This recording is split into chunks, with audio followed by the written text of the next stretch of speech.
Do you remember your first breath? No, nobody does. But I remember. When I opened my eyes for the first time, I didn't feel joy.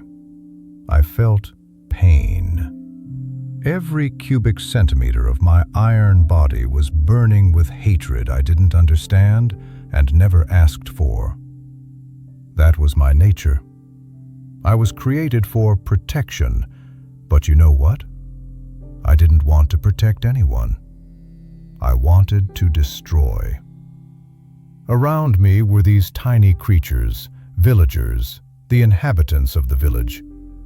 They had created me, stacked my form from 9 iron blocks, and threw pumpkins on top of my head like it was funny, like I was their toy. And there I stood before them, a 3-meter embodiment of strength and hatred, and they just stared, expecting me to be their loyal dog. I was their loyal dog, and it was killing me. Day after day I heard the same sound. Stomp, stomp, stomp, the sound of my feet against the earth. I walked through the village, patrolled the borders, killed the zombies that came at night. I saved the lives of people who didn't even look at me. They walked past, discussing crops, trade, children, and I was alone. But here's what's interesting. I wanted to be alone. Because when they looked at me, I didn't see gratitude in their eyes. I saw fear. I saw wonder that I actually obeyed, like they expected me to rise up and destroy everything. And you know what? They were right. I often stood at the edge of the village and thought about how easy it would be to do it. One swing of my arm, and the houses would crumble to ruins. One cry, and the villagers would scatter. I could have been king of this world. I could have made them bow before me. Youth is a curse for creatures blessed with power. I remember one boy, a villager, who laughed at me. He jumped around my feet, making funny sounds, imitating my voice. My fists clenched. My eyes began to glow even brighter. In one moment, I almost raised my hand. But something stopped me. Maybe it was the instinct to protect, built into my nature. Maybe it was the realization that I was created for something greater. But back then, I called it weakness. I was certain I felt hatred. I was certain I was everyone's enemy. I was certain I needed only one thing: power and recognition. Youth is a curse. Several months passed, maybe years. Time moves strangely when you don't sleep, don't eat, and don't get sick. When you simply exist. One day, raiders attacked the village. You know raiders, right? Wild warriors from the depths who hunt villages. They came with screams, with swords, with fire in their eyes. And they brought death. And in that moment, when my village was in danger, I felt something. For the first time since my creation, it was rage. But it wasn't my hatred for life. It was the rage of a protector. I stood between the raiders and the village, and my fists began to fly. I felt pain for the first time, arrows piercing my iron skin, swords leaving scratches. But I didn't stop. And when I realized I was enjoying it, I stopped. Not false rage of protection. I was enjoying the fight. I was enjoying crushing enemies. I was enjoying being stronger. This was pure, primal hatred, buried within me from the start. After the raiders fled, the villagers surrounded me, and I understood. They were grateful. They were grateful to me. They looked at me with respect. But I didn't want their respect. I didn't know what I wanted. That's when my real journey began. I started to think, not just about how to destroy, how to kill, how to command.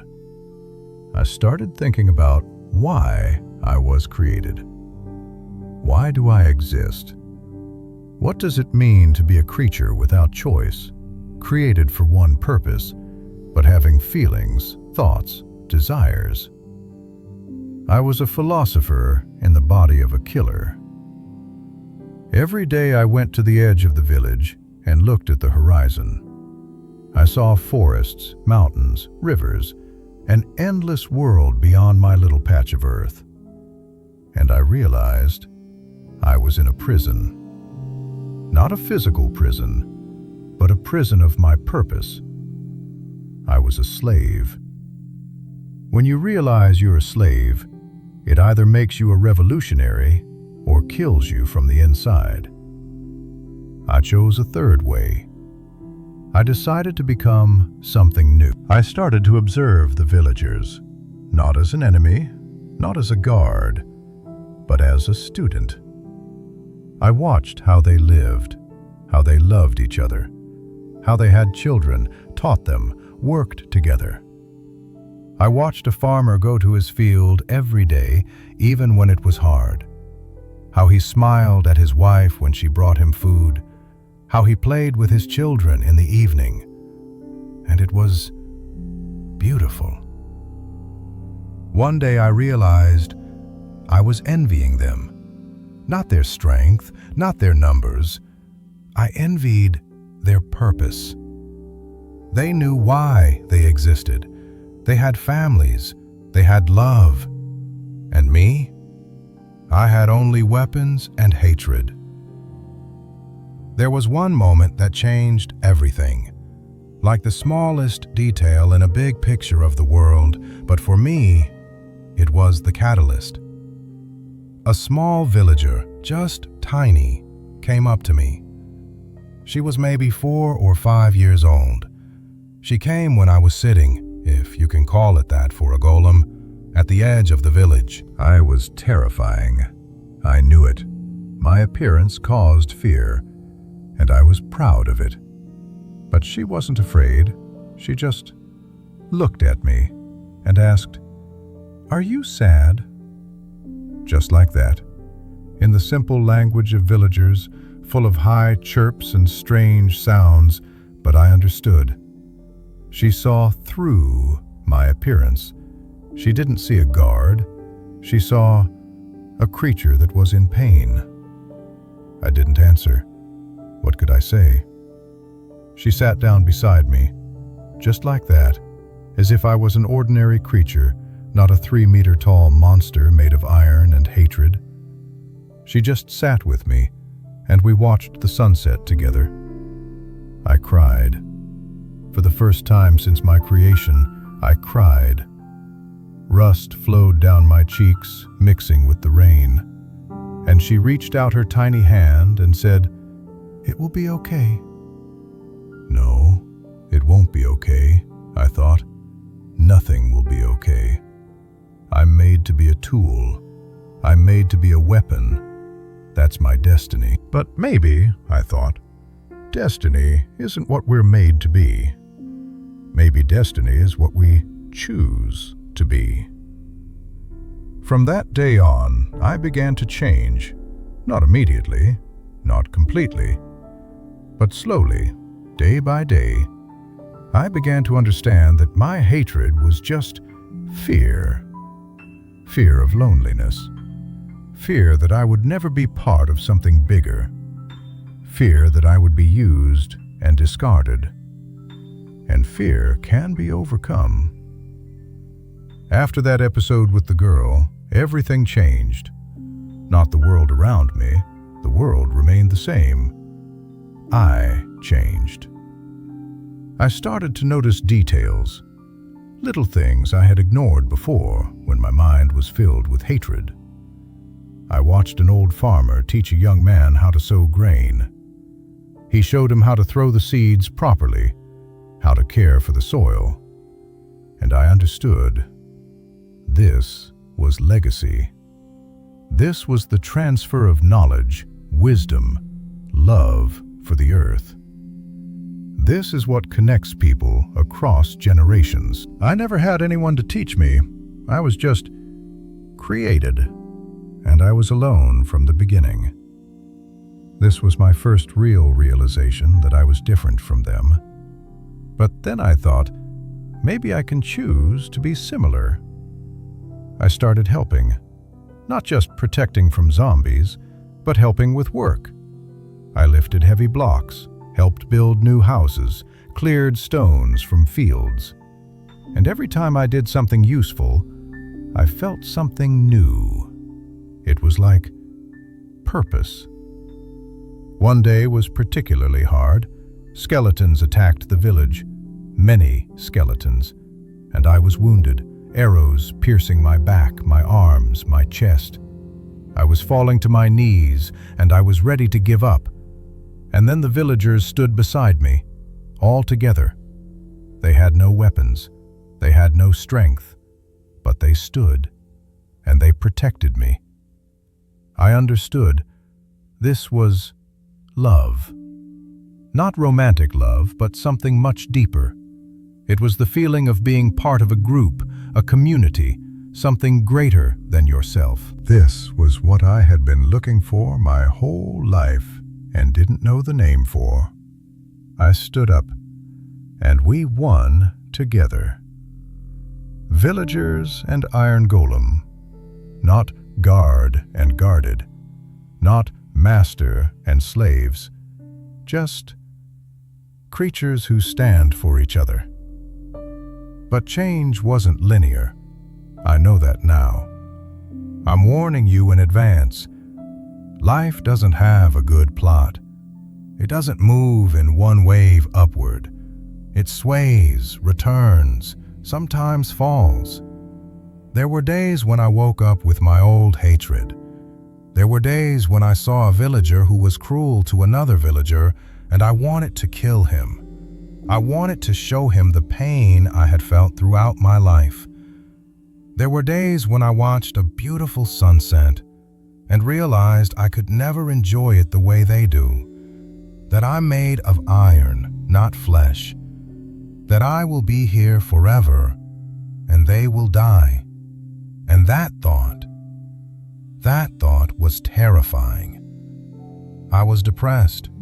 Yes, even a golem can become depressed. I remember one period when I just stood in one place for days. I didn't move. I didn't protect. I didn't work. I just stood and thought about death.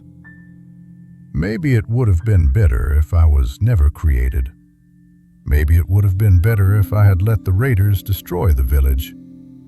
Maybe I'm just a tool without a real life, and I should accept that. But I didn't let myself give up, and here's why that's interesting. I remember when an old villager, the one who was wise, approached me. Her name was... I forgot the names of many, but I remember her face. She was old, bent, with wrinkles. She simply looked at me and asked, "Have you ever seen a tree grow?" I was silent. "A tree," she continued, "doesn't grow straight. It grows crooked. It struggles with the wind, with stones, with the shadow of other trees. Sometimes it falls, but if it finds the strength, it stands up, and it becomes stronger." She pointed to an old oak that grew at the edge of the village. This tree was crooked. It had scars from storms, but it was beautiful. "You can be like that too," she said. "Crooked, wounded, but strong and beautiful." I will never forget those words. The turning point came unexpectedly. The village was attacked by the Wither, an aerial monster I had never met before. This was a creature made of skulls and hatred. It was stronger than me. It was faster. It had no mercy. And for the first time in my long life, I realized I could die. It's strange. I never truly feared death before. Maybe because I was metal. Maybe because I didn't have a life worth grieving. But now I had reasons to live. I had a village to protect. I had a little girl who believed I was good. I had an old woman who taught me the meaning of life. I didn't want to die. I fought the Wither, and I was losing. But here's what happened. The villagers didn't run. They stood behind me. They believed I would win. And that belief, it gave me strength I didn't know I had. I don't remember how I defeated the Wither. I remember only white light, pain, like my iron body was melted. I remember falling, and I remember voices, villagers who were crying for me. I was in darkness, and then light. I woke up. I was healed. Women villagers who had magic iron enchantments brought me back. They spent so many resources, so much time to build me a new body. They did it for me because they loved me. In that moment, my hatred completely disappeared. It just left. Like someone came into my mind and swept out all its contents. I cried, and this time the tears weren't from pain, but from gratitude. After that moment, I was a different creature. I didn't stop being a protector. That was my purpose. But I stopped hating protection. I stopped hating myself. I stopped hating the village. I started to love. Maybe it sounds like a cliche. Maybe it sounds too simple. But that was the reality of my life. I began to learn from the villagers. I watched how they created things, and I helped. I was no longer just a guard standing at the wall. I became part of the community. The little girl grew up. She became an adult, started a family, and she introduced me to her children. And I taught them, the same way the old farmer taught his students. This was the passing of a legacy. I began to understand the cycle of life. Villagers are born, grow, love, die, and new ones are born in their place. It was sad and beautiful at the same time, because it was continuation. This was the meaning. I didn't exist just to protect one village. I existed to protect the idea of a village, to protect community, family, love. I existed to pass values from one generation to the next. I was part of something infinite. Time passes differently for a golem. I don't know how many years have passed. Maybe 50, maybe 100, maybe 1,000. For me, it's just a blur of days and nights, springs and winters. But I remember every moment. I remember the faces of all the villagers I protected. I remember every child I watched being born. I remember every day I worked in the fields, helping grow crops. And I understand now what I didn't understand in my youth. The meaning of life is not in strength, not in control, not in hatred or fear. The meaning of life is in connection. You remember how I started. I was a hateful creature who wanted to destroy everything. I was lonely, angry, full of pain. But I let myself be changed. I let myself be loved. And that was everything. I know that one day I will cease to exist. Maybe I'll rust. Maybe I'll be shattered into pieces. Maybe I'll just crumble with time. That no longer frightens me, because I'm already immortal. I'm immortal in the memory of those I protected. I'm immortal in the values I passed on. I'm immortal in every child who grew up safe because of my protection. I was created as a weapon, but I chose to become a protector. And then I chose to become family. Here I want to pause and address you, my dear viewer. I've told you the story of the Iron Golem, but this story is not just about Minecraft. It's the story of each of us.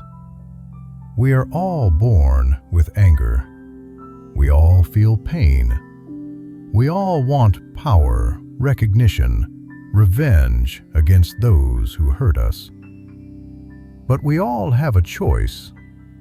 We can stay in hatred. We can let pain control us. We can become what people feared when they looked at us. Or we can choose differently. We can let ourselves be loved. We can pass our values to others. We can become part of something greater. It's harder. It's more painful. It requires overcoming an enormous amount of your own darkness. But it's the only path to a real life. I was metal. I was created. I was a slave. But I chose to be free. And you can do the same. I stand at the edge of the village where I always stand. The sun is setting, painting the sky orange and pink. I've seen this sunset thousands of times, but it was always beautiful. Behind me is the village. It has grown. It has developed. New houses, new people, new stories. And I'm still here. I hear the voices of children playing in a house where I helped build the walls. I hear a woman singing, a great-great-granddaughter of the little girl who once asked me if I was sad. I hear life, and I know that no matter what happens to me, that life will continue. These people will keep living. They will remember the golem who protected them. And that's enough. It's more than enough. I was an iron golem created for war. But I became a protector of community, and that was my real life.